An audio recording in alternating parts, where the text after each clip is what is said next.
3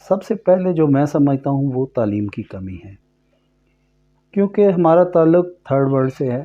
ہمارے ملک میں تعلیم کا معیار وہ نہیں ہے جو کہ دیگر ملکوں میں ہے، یا ہمیں بنیادی طور پر انٹروڈیوس نہیں کیا جا سکتا، اور بدقسمتی سے ہومیوپیتھک کو ابھی تک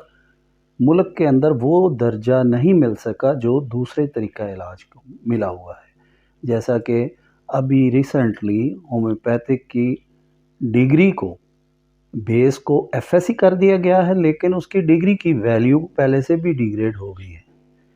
یہ ایک الگ بحث ہے، میں اس میں نہیں جانا چاہتا، لیکن جہاں تک آپ کے سوال کا تعلق ہے تو عام آدمی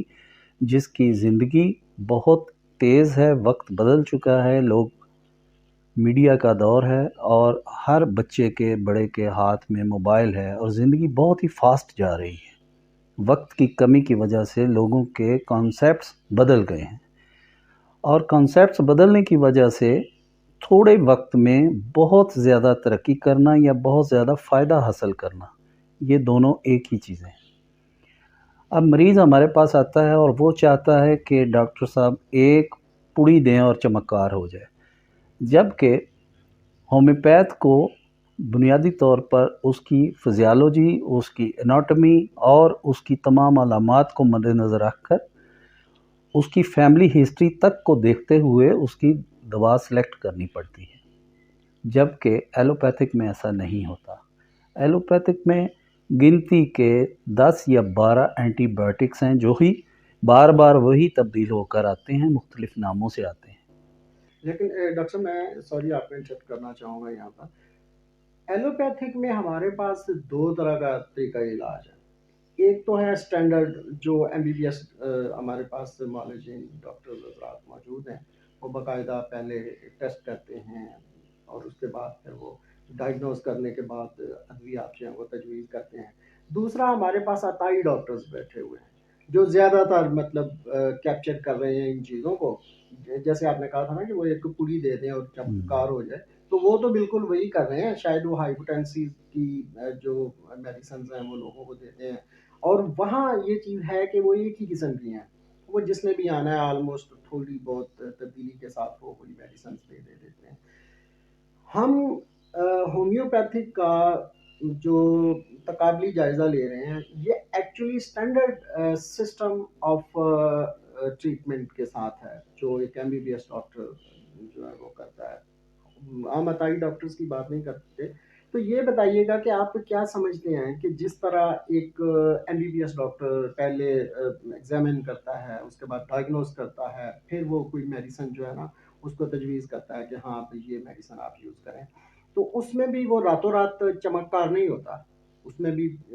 ہفتہ کھنڈ لگتا ہے۔ وہ کہتا ہے جی پھر میرے پاس آئیے گا، اگر بندے کو افاقہ نہیں ہوا تو وہ پھر میڈیسن چینج کر کے بھی دیتے ہیں۔ تو اس سلسلے میں کچھ بتائیے۔ جی زبیر صاحب، آپ کا سوال بہت ہی اچھا ہے، اور یہ بہت سی چیزوں کا احاطہ کرتا ہے، جس میں پہلے یہ کہنا چاہوں گا کہ شروع میں یہاں سے کرتا ہوں کہ جس طرح کسی بھی ملک کا سسٹم اور اس سسٹم کے اندر رہنے والے لوگ، کام کرنے والے لوگ، ان کی اخلاقیات اور ان کے کام کرنے کے انداز، وہ سب کا عمل دخل عام آدمی کی زندگی کے ساتھ ہوتا ہے اور اس پہ بہت گہرا اثر ہوتا ہے۔ جس طرح آپ کو علم ہے کہ ہمارے معاشرے میں کرپشن ہر جگہ پہ سرایت کر چکی ہے، بالکل اسی طرح ہومیوپیتھک کے ساتھ بھی وہ جس طرح کہتے ہیں کہ بن ماں باپ کے بچے والا سلوک ہوا ہے۔ یہاں پر پرائیویٹ کالجز ہیں جو زیادہ تر ہومیوپیتھک کی ڈگری دیتے ہیں، وہاں پر تعلیم اور نصاب کے اوپر کوئی چیک اینڈ بیلنس نہیں ہے۔ بچے میٹرک کرتے ہیں، جو کسی شعبے میں داخل نہ ہو سکے وہ کہتا ہے چلو جی میں ہومیوپیتھ کر لیتا ہوں۔ ابھی اس کی بنیاد ایف ایس سی کر دی گئی ہے، لیکن اس کا مقصد یہی ہے کہ ہومیوپیتھس کو قابل ہونا پڑے گا۔ ایک اچھے ہومیوپیتھ کو فزیالوجی کا علم ہونا چاہیے، اس کو اناٹمی کا علم ہونا چاہیے، اس کو سمٹمز کا علم ہونا چاہیے، سب سے پہلے اس کی بیسک ایجوکیشن بہت ہی بہتر ہونی چاہیے تاکہ وہ ریپرٹری پڑھ سکے، اس کو یہ علم ہو کہ میں نے سمٹمز کو، کیونکہ ریپرٹری کے اندر جتنی بھی سمٹمز ہیں، جتنی بھی انسانی جسم کے اندر بیماریاں ہیں، تقریباً ان تمام کا احاطہ وہ ریپرٹری کرتی ہے۔ ریپرٹری ایک طرح سے ہمارا سنگ میل ہے، اس کے اندر باڈی کے آرگنز کو بنیاد بنا کر ان کی علامات اور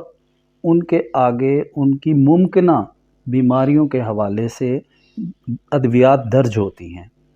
اور یہ ریپرٹری